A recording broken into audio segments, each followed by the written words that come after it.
यदि आप आज इस संदेश को सुन रहे हैं तो समझ लीजिए भगवान कुबेर ने स्वयं आपको चुना है, क्योंकि आपके जीवन में अब भाग्य और समृद्धि का स्वर्ण द्वार खुलने वाला है। जो वर्षों से रुका हुआ काम है, जो अवसर आपसे छूट गए थे, वे सब आज से आपके ओर लौट शुरू हो चुके हैं। भक्तों, कुबेर कृपा तब बरसती है जब मन सच्चा और कर्म निर्मल होता है। यदि आपने मेहनत की है लेकिन फल नहीं मिला तो यह संदेश आपके लिए है।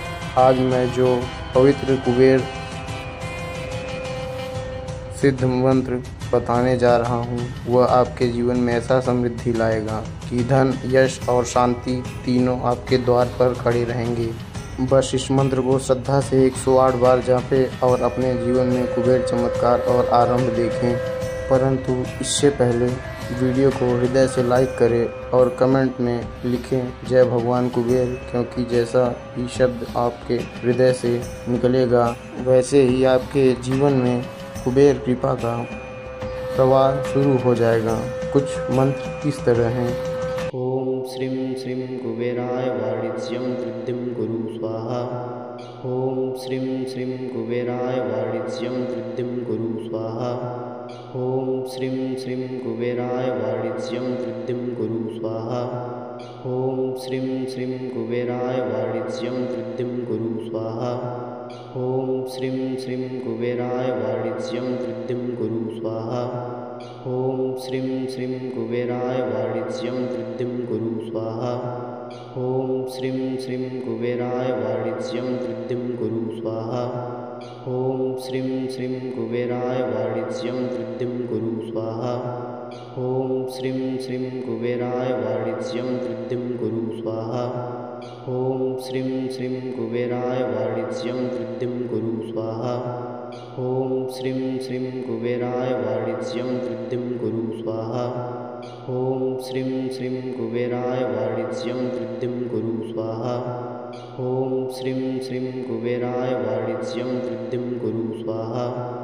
ओम श्रीं श्रीं कुबेराय वाणिज्यं वृद्धिं कुरु स्वाहा। ओम श्रीं श्रीं कुबेराय वाणिज्यं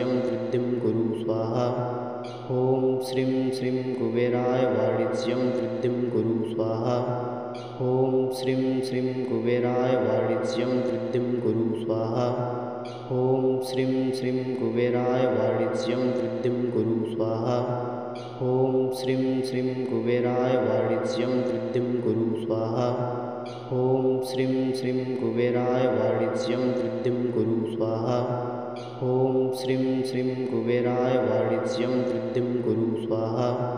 ओम श्रीं श्रीं कुबेराय वाणिज्यं वृद्धिं कुरु स्वाहा।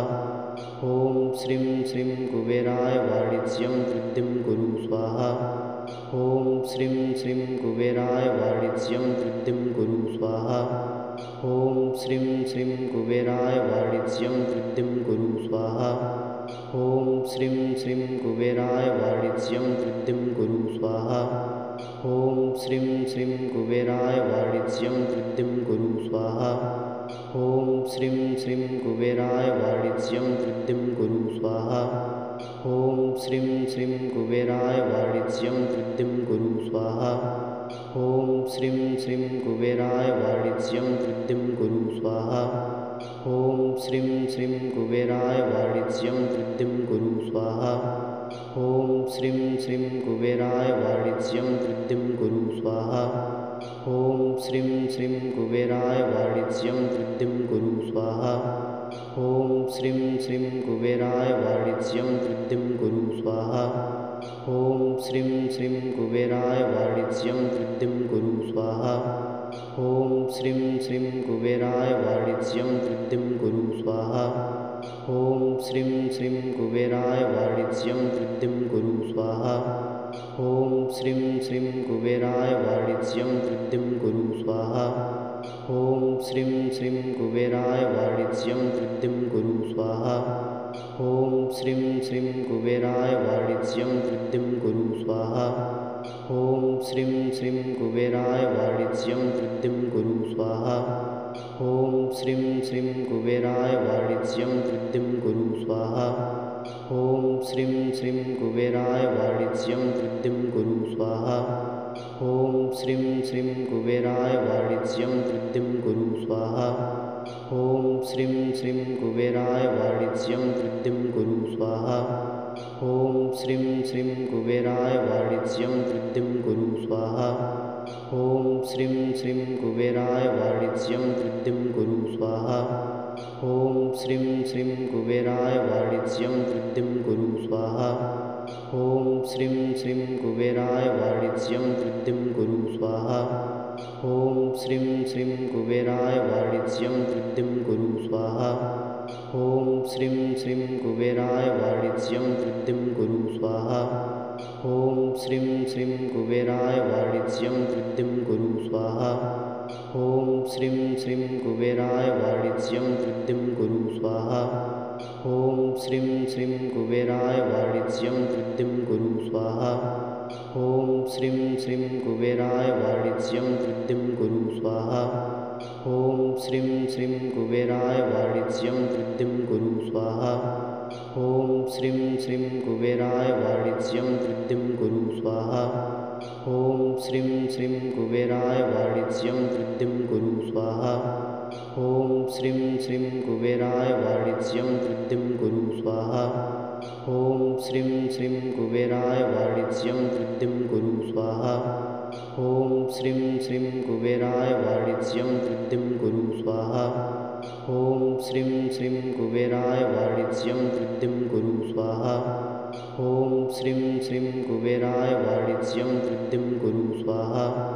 ॐ श्रीं श्रीं कुबेराय वाणिज्यं वृद्धिं कुरु स्वाहा। ॐ श्रीं श्रीं कुबेराय वाणिज्यं वृद्धिं कुरु स्वाहा। ॐ श्रीं श्रीं कुबेराय वाणिज्यं वृद्धिं कुरु स्वाहा। ॐ श्रीं श्रीं कुबेराय वाणिज्यं वृद्धिं कुरु स्वाहा। ॐ श्रीं श्रीं कुबेराय वाणिज्यं वृद्धिं कुरु स्वाहा। ॐ श्रीं श्रीं कुबेराय वाणिज्यं वृद्धिं कुरु स्वाहा। ॐ श्रीं श्रीं कुबेराय वाणिज्यं वृद्धिं कुरु स्वाहा। ॐ श्रीं श्रीं कुबेराय वाणिज्यं वृद्धिं कुरु स्वाहा। ॐ श्रीं श्रीं कुबेराय वाणिज्यं वृद्धिं कुरु स्वाहा। ॐ श्रीं श्रीं कुबेराय वाणिज्यं वृद्धिं कुरु स्वाहा। ॐ श्रीं श्रीं कुबेराय वाणिज्यं वृद्धिं कुरु स्वाहा। ॐ श्रीं श्रीं कुबेराय वाणिज्यं वृद्धिं कुरु स्वाहा। ॐ श्रीं श्रीं कुबेराय वाणिज्यं वृद्धिं कुरु स्वाहा। ॐ श्रीं श्रीं कुबेराय वाणिज्यं वृद्धिं कुरु स्वाहा। ॐ श्रीं श्रीं कुबेराय वाणिज्यं वृद्धिं कुरु स्वाहा। ॐ श्रीं श्रीं कुबेराय वाणिज्यं वृद्धिं कुरु स्वाहा। ॐ श्रीं श्रीं कुबेराय वाणिज्यं वृद्धिं कुरु स्वाहा। ॐ श्रीं श्रीं कुबेराय वाणिज्यं वृद्धिं कुरु स्वाहा। ॐ श्रीं श्रीं कुबेराय वाणिज्यं वृद्धिं कुरु स्वाहा।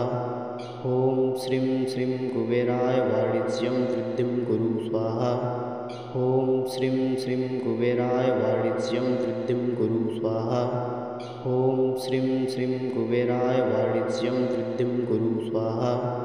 ॐ श्रीं श्रीं कुबेराय वाणिज्यं वृद्धिं कुरु स्वाहा। ॐ श्रीं श्रीं कुबेराय वाणिज्यं वृद्धिं कुरु स्वाहा।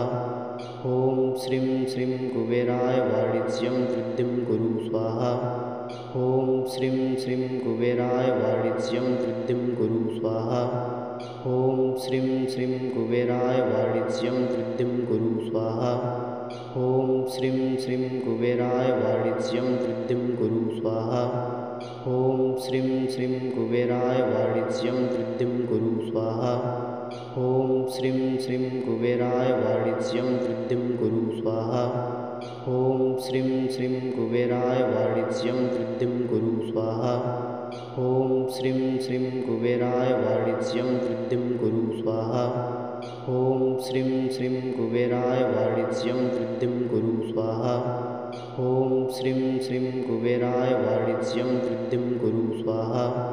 ॐ श्रीं श्रीं कुबेराय वाणिज्यं वृद्धिं कुरु स्वाहा। ॐ श्रीं श्रीं कुबेराय वाणिज्यं वृद्धिं कुरु स्वाहा। ॐ श्रीं श्रीं कुबेराय वाणिज्यं वृद्धिं कुरु स्वाहा। ॐ श्रीं श्रीं कुबेराय वाणिज्यं वृद्धिं कुरु स्वाहा। ॐ श्रीं श्रीं कुबेराय वाणिज्यं वृद्धिं कुरु स्वाहा। ॐ श्रीं श्रीं कुबेराय वाणिज्यं वृद्धिं कुरु स्वाहा। ॐ श्रीं श्रीं कुबेराय वाणिज्यं वृद्धिं कुरु स्वाहा। ॐ श्रीं श्रीं कुबेराय वाणिज्यं वृद्धिं कुरु स्वाहा। ॐ श्रीं श्रीं कुबेराय वाणिज्यं वृद्धिं कुरु स्वाहा। ॐ श्रीं श्रीं कुबेराय वाणिज्यं वृद्धिं कुरु स्वाहा। ॐ श्रीं श्रीं कुबेराय वाणिज्यं वृद्धिं कुरु स्वाहा। ॐ श्रीं श्रीं कुबेराय वाणिज्यं वृद्धिं कुरु स्वाहा। ॐ श्रीं श्रीं कुबेराय वाणिज्यं वृद्धिं कुरु स्वाहा। ॐ श्रीं श्रीं कुबेराय वाणिज्यं वृद्धिं कुरु स्वाहा। ॐ श्रीं श्रीं कुबेराय वाणिज्यं वृद्धिं कुरु स्वाहा। ॐ श्रीं श्रीं कुबेराय वाणिज्यं वृद्धिं कुरु स्वाहा। ॐ श्रीं श्रीं कुबेराय वाणिज्यं वृद्धिं कुरु स्वाहा। ॐ श्रीं श्रीं कुबेराय वाणिज्यं वृद्धिं कुरु स्वाहा। ॐ श्रीं श्रीं कुबेराय वाणिज्यं वृद्धिं कुरु स्वाहा। ॐ श्रीं श्रीं कुबेराय वाणिज्यं वृद्धिं कुरु स्वाहा। ॐ श्रीं श्रीं कुबेराय वाणिज्यं वृद्धिं कुरु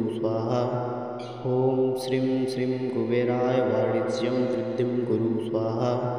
ॐ श्रीं श्रीं कुबेराय वाणिज्यं वृद्धिं कुरु स्वाहा। ॐ श्रीं श्रीं कुबेराय वाणिज्यं वृद्धिं कुरु स्वाहा।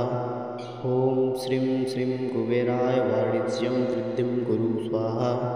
ॐ श्रीं श्रीं कुबेराय वाणिज्यं वृद्धिं कुरु स्वाहा। ॐ श्रीं श्रीं कुबेराय वाणिज्यं वृद्धिं कुरु स्वाहा। ॐ श्रीं श्रीं कुबेराय वाणिज्यं वृद्धिं कुरु स्वाहा।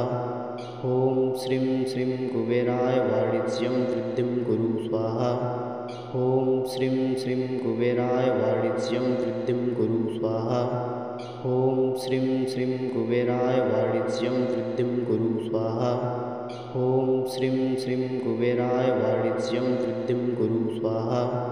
ॐ श्रीं श्रीं कुबेराय वाणिज्यं वृद्धिं कुरु स्वाहा। ॐ श्रीं श्रीं कुबेराय वाणिज्यं वृद्धिं कुरु स्वाहा। ॐ श्रीं श्रीं कुबेराय वाणिज्यं वृद्धिं कुरु स्वाहा। ॐ श्रीं श्रीं कुबेराय वाणिज्यं वृद्धिं कुरु स्वाहा। ॐ श्रीं श्रीं कुबेराय वाणिज्यं वृद्धिं कुरु स्वाहा।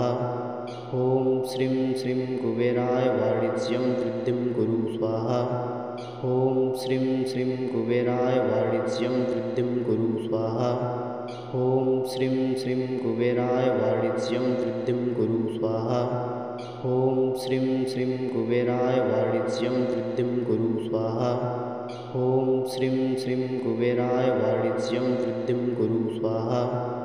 ॐ श्रीं श्रीं कुबेराय वाणिज्यं वृद्धिं कुरु स्वाहा। ॐ श्रीं श्रीं कुबेराय वाणिज्यं वृद्धिं कुरु स्वाहा। ॐ श्रीं श्रीं कुबेराय वाणिज्यं वृद्धिं कुरु स्वाहा। ॐ श्रीं श्रीं कुबेराय वाणिज्यं वृद्धिं कुरु स्वाहा। ॐ श्रीं श्रीं कुबेराय वाणिज्यं वृद्धिं कुरु स्वाहा। ॐ श्रीं श्रीं कुबेराय वाणिज्यं वृद्धिं कुरु स्वाहा। ॐ श्रीं श्रीं कुबेराय वाणिज्यं वृद्धिं कुरु स्वाहा। ॐ श्रीं श्रीं कुबेराय वाणिज्यं वृद्धिं कुरु स्वाहा। ॐ श्रीं श्रीं कुबेराय वाणिज्यं वृद्धिं कुरु स्वाहा। ॐ श्रीं श्रीं कुबेराय वाणिज्यं वृद्धिं कुरु स्वाहा। ॐ श्रीं श्रीं कुबेराय वाणिज्यं वृद्धिं कुरु स्वाहा। ॐ श्रीं श्रीं कुबेराय वाणिज्यं वृद्धिं कुरु स्वाहा। ॐ श्रीं श्रीं कुबेराय वाणिज्यं वृद्धिं कुरु स्वाहा। ॐ श्रीं श्रीं कुबेराय वाणिज्यं वृद्धिं कुरु स्वाहा। ॐ श्रीं श्रीं कुबेराय वाणिज्यं वृद्धिं कुरु स्वाहा। ॐ श्रीं श्रीं कुबेराय वाणिज्यं वृद्धिं कुरु स्वाहा। ॐ श्रीं श्रीं कुबेराय वाणिज्यं वृद्धिं कुरु स्वाहा। ॐ श्रीं श्रीं कुबेराय वाणिज्यं वृद्धिं कुरु स्वाहा। ॐ श्रीं श्रीं कुबेराय वाणिज्यं वृद्धिं कुरु स्वाहा। ॐ श्रीं श्रीं कुबेराय वाणिज्यं वृद्धिं कुरु स्वाहा। ॐ श्रीं श्रीं कुबेराय वाणिज्यं वृद्धिं कुरु स्वाहा। ॐ श्रीं श्रीं कुबेराय वाणिज्यं